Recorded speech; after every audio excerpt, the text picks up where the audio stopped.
अस्सलाम वालेकुम students, this is your biology instructor sir Rizwan. I hope आप सब ठीक हो गए बच्चों। अच्छा बच्चों, ये आपके पास एक मैंने ज़ूलॉजी का इस साल का गेस्ट पेपर प्रिपेयर किया है। आई होप इंशाल्लाह ये ज़रूर आपके काम आएगा। तो अगर आपने इसके हवाले से अच्छी से तैयारी कर ली तो इंशाल्लाह it will definitely help you out. अच्छा बेटा, हम लोग बिस्मिल्लाह करते हैं। गेस्ट पेपर को हम लोग ज़रा डिस्कस कर लेते हैं आज। पहले मैंने कहा आप लोगों के लिए थोड़े से रीजनिंग क्वेश्चंस मैं निकाल लूँ, उसके बाद फिर नॉन रीजनिंग क्वेश्चंस यानी कि जो शॉर्ट क्वेश्चन आंसर्स होते हैं उनको डिस्कस करेंगे। उसके बाद फिर इंशाल्लाह एक्सटेंसिव यानी कि लॉन्ग क्वेश्चन आंसर्स को। बेटा पहला जो सवाल है रीजनिंग का वो लिखा हुआ है, why water molecules are called amphoteric in nature. ये आपके पास फर्स्ट ईयर की बायो की बुक में है, बायो मॉलिक्यूल्स का एक चैप्टर। तो उसमें से लिया गया वाटर मॉलिक्यूल्स को हम लोग एम्फोटेरिक क्यों कहते हैं, क्योंकि ये लोग एसिड से भी रिएक्ट कर जाते हैं और बेस से भी।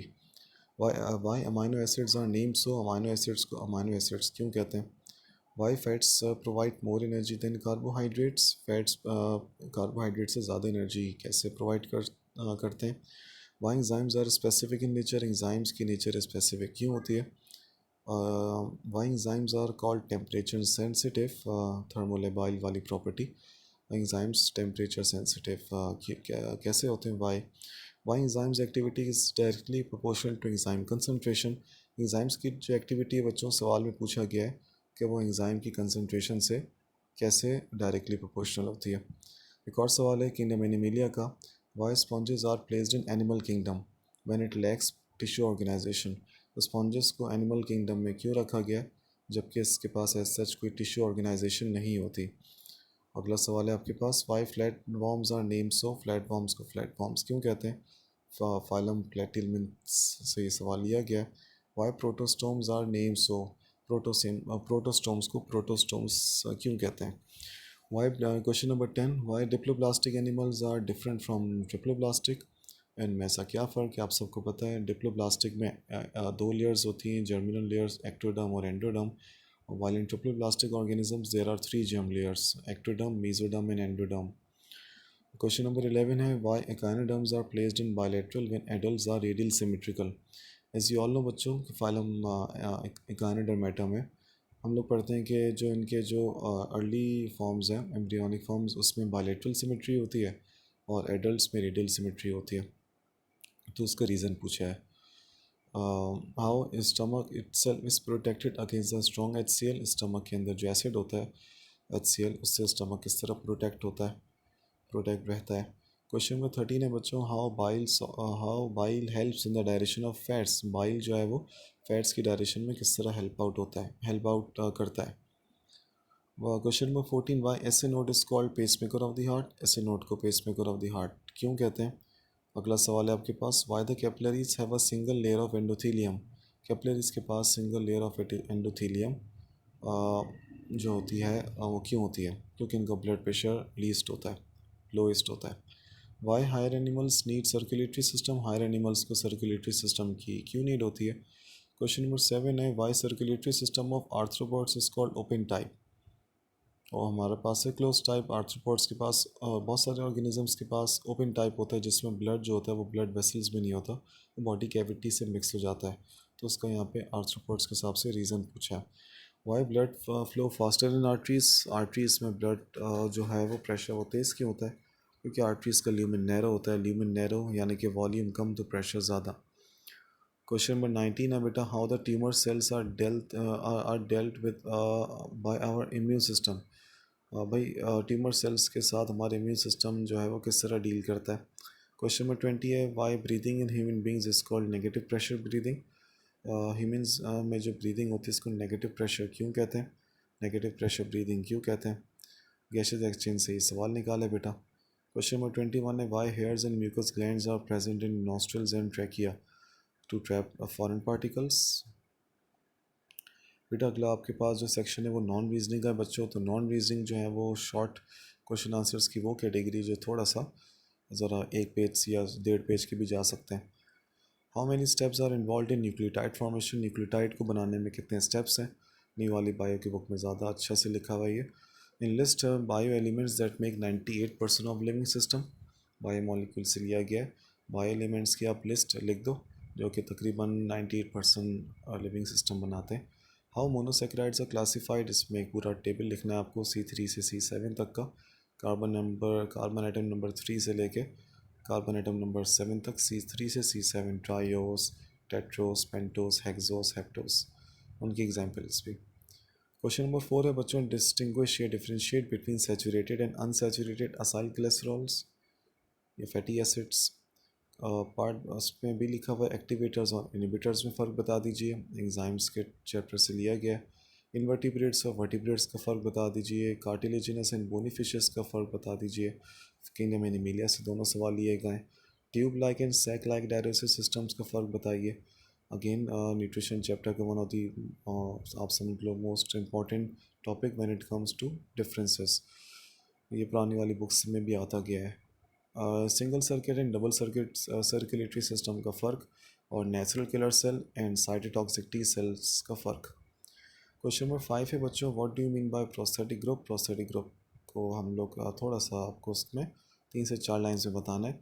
तो ये कुछ ऐसा सवाल है शॉर्ट, जिसका कोई बहुत लंबी चौड़ी कहानी नहीं लिखनी है आप लोगों को। How enzymes reduces the energy of activation, enzymes energy of activation को किस तरह रिड्यूस करते हैं। How animals are classified, animals को किस तरह क्लासीफाई किया गया सॉरी। उसके बाद आपके पास एक सवाल है बच्चों, list out the stages in holozoic nutrition. Holozoic nutrition की स्टेजेस को आप ज़रा लिस्ट कर दें प्रॉपर सीक्वेंस में। इंजेशन है, डाइजेशन है, एब्जॉर्प्शन, एसिमिलेशन, इजेशन। उसके बाद फिर बेटा एक आपके पास होलोजॉइक न्यूट्रिशन से सवाल लिया गया है, point out the ways through which the internal surface area of the small intestine is increased. यहाँ पे आपको पूरी कहानी लिखनी है विलाय माइक्रोविलाय की।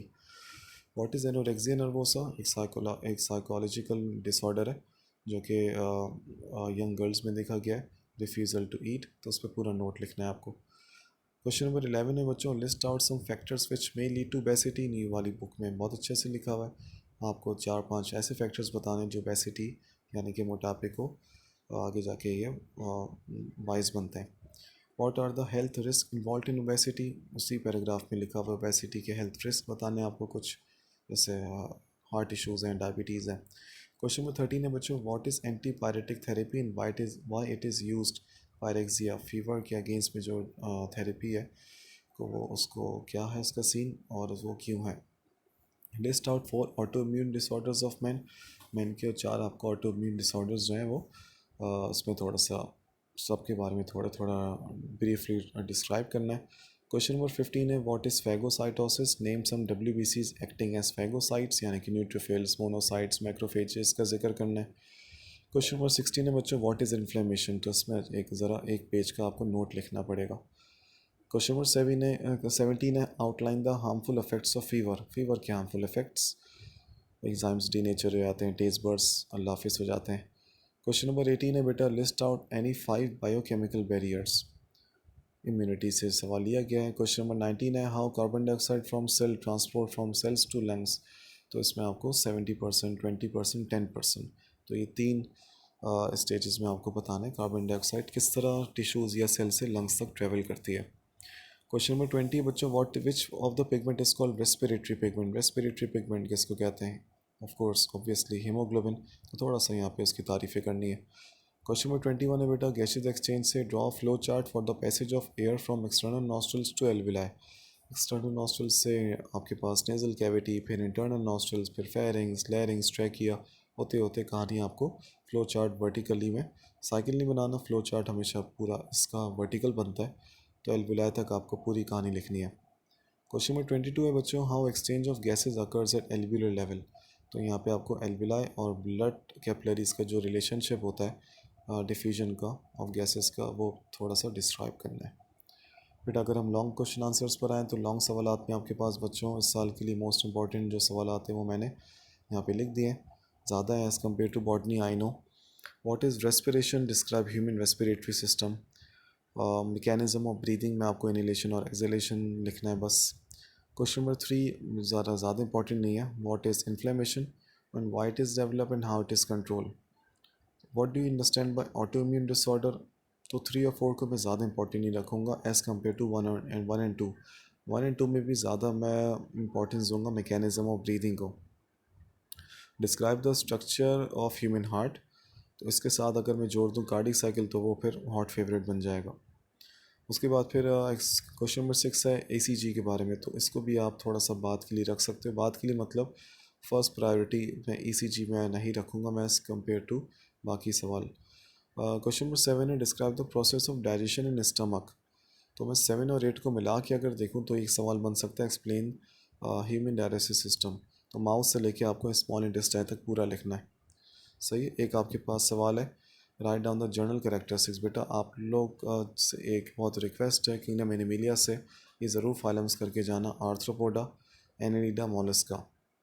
और क्लास अगर मैं पूछूं आपसे कौन सी करके जाओगे तो आप लोग कहना सर सिर्फ क्लास मेमिलिया, तो आर्थ्रोपोडा, मोलस्का, एनिलिडा फाइलम्स हो गए और क्लासेस में सिर्फ एक क्लास मेमिलिया, तो ये लॉन्ग सवाल है। क्वेश्चन नंबर 11 है बेटा describe the classification of enzymes based on substrate and based on chemical reactions, यहाँ पे दोनों लिखनी है। 12 को इतना कोई इंपॉर्टेंट नहीं है, 13 इतना इंपॉर्टेंट नहीं है as compare to 14 explain the classification of proteins, तो उसमें पूरी क्लासिफिकेशन है जो पूरी आपकी बुक्स में 2 पेजेस में लिखी हुई है। तो बच्चों आई होप ये गेस्ट पेपर ज़रूर आपके पास आपको काम आए। मैं बहुत जल्द इसकी एक सोल्यूशन वीडियो भी बनाऊंगा, तो इंशाल्लाह बहुत जल्द आपसे एक न्यू वीडियो में मुलाकात होती है। अपना बहुत सारा ख्याल रखना बेटा। I wish you very best of luck for your exams. Take care. हाफिज़।